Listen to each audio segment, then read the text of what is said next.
Menurunkan berat badan memang tidak mudah, tapi apa perlu sih sampai kita memotong lambung? Yuk simak videonya sampai habis.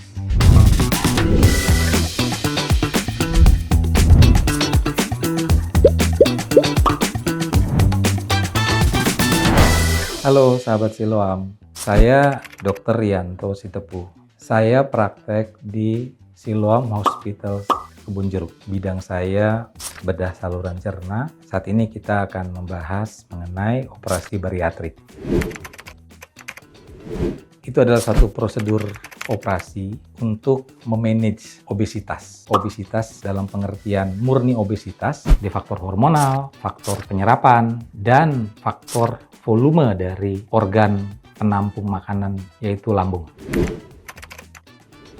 Indikasi operasi ini ditujukan kepada pasien dengan indeks massa tubuh antara 30 sampai dengan 35, tetapi ada juga indikasi yang digunakan dengan indeks massa tubuh 27,5 yang sudah dimasukkan ke dalam kategori overweight, tetapi pasiennya ingin melakukan operasi obesitas ini karena merasa sudah tidak berhasil dengan segala daya upaya, misalnya seperti olahraga atau diet. Kelainan yang paling sering terjadi akibat obesitas itu adalah diabetes mellitus atau kencing manis yang tipe 2 ya. Penyakit-penyakit kardiovaskular, lalu dengan bertambahnya usia pada orang-orang tua lalu terjadi osteoartritis. Banyak kasus-kasus yang bisa menyertai suatu obesitas yang bisa mengganggu aktivitas kita.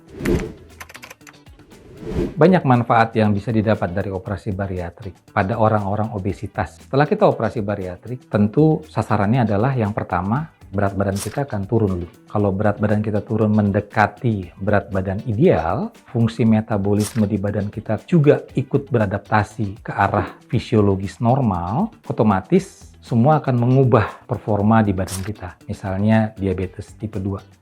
Kalau gula darahnya turun, badan kita akan semakin bugar. Lalu masalah lain, misalnya ada masalah dengan persendian, osteoartritis. Tentu setelah berat badan tercapai secara ideal, gejala-gejala ke arah osteoartritis akan berkurang bahkan menghilang, sehingga akan mendukung atau membantu aktivitas sehari-hari. Operasi bariatrik itu ada bermacam-macam ya. Kalau tujuan kita untuk mengurangi penyerapan di dalam usus, maka yang kita pilih adalah operasi bariatrik bypass namanya.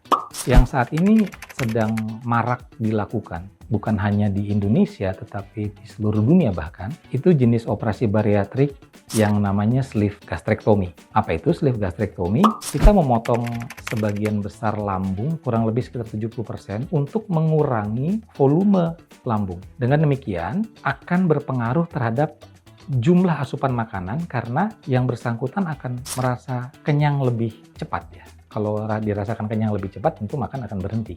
Sleeve gastrectomy ini sekarang menjadi rekomendasi yang baik untuk dilakukan karena secara prosedural kita hanya berkonsentrasi ke lambung. Teknik operasi lebih mudah dan bisa kita lakukan dengan teknik minimal invasif seperti laparoskopik. Pemulihan pasien lebih cepat kalau dibandingkan dengan metode operasi bariatrik yang lain. Jadi memang secara teknik operasi sleeve gastrectomy ini jauh lebih mudah tanda kutip. Yang kedua, pemulihan pasien lebih cepat dibandingkan prosedur yang lain.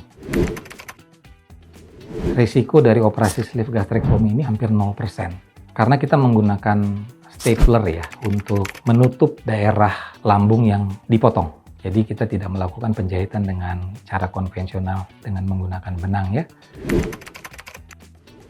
Jadi tentunya nantinya sebelum operasi dilakukan, yang bersangkutan akan berkonsultasi dengan dokter-dokter di bidang penyakit dalam, khususnya endokrin, dokter di bidang gizi untuk masalah diet, dan jika diperlukan akan dikonsultasikan dengan dokter di bidang jiwa ya, psikiater. Kalau itu semua sudah bisa dilalui, maka masa operatif ya tentu dengan dokter bedahnya ya, dalam hal ini dokter bedah pencernaan yang melakukan semua tindakan itu. Kemudian setelah itu masa pasca operasi pengawasan ketat akan dilakukan pada 48 jam pertama. Segala komplikasi yang mungkin terjadi kita sudah harus perhitungkan sebelumnya, dan ini melibatkan dokter-dokter intensivis di ICU dan dokter penyakit dalam hal ini endokrin maupun dokter penyakit dalam untuk gastroenterologi. Untuk para sahabat Siloam, operasi bariatrik adalah langkah terakhir dalam memerangi obesitas. Untuk kita semua, mari kita jaga kesehatan dengan tetap melakukan gaya hidup sehat dan pola makan seimbang agar terhindar dari ancaman bahaya obesitas. Salam sehat.